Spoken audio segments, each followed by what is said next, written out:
मेरे साथ बोले, भारत माता की। देश उनके साथ खड़ा है।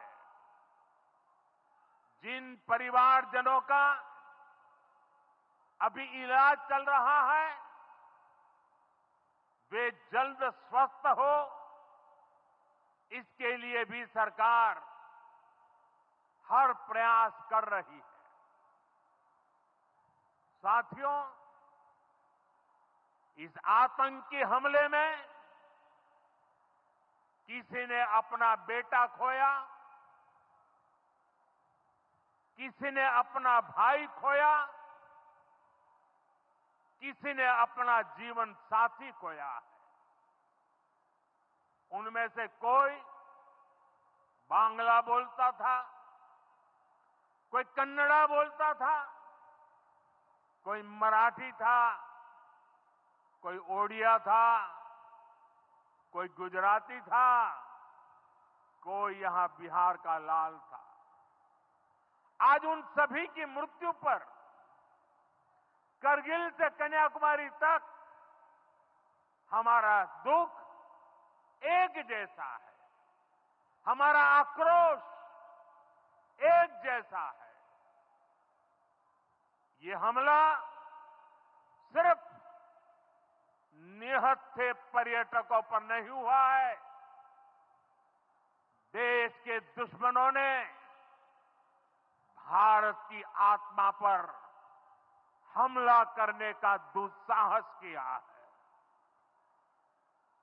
मैं बहुत स्पष्ट शब्दों में कहना चाहता हूं, जिन्होंने ये हमला किया है, उन आतंकियों को और इस हमले की साजिश रचने वालों को उनकी कल्पना से भी बड़ी सजा मिलेगी।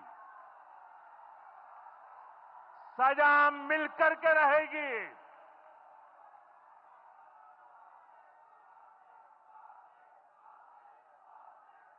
अब आतंकियों की बची खुची जमीन को भी मिट्टी में मिलाने का समय आ गया है।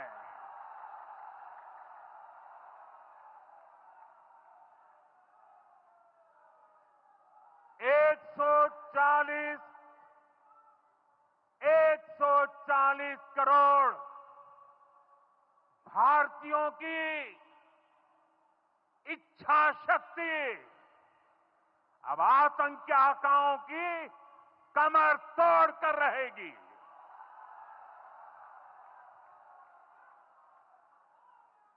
Friends, today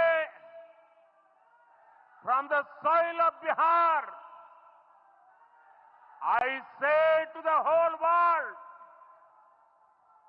India will identify, track and punish every terrorist and their backers. We will pursue them to the ends of the earth. India's spirit will never be broken by terrorism.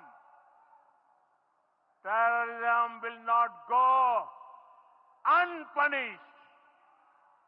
Every effort will be made to ensure that justice is done.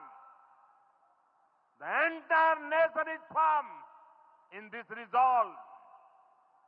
Everyone who believes in humanity is with us.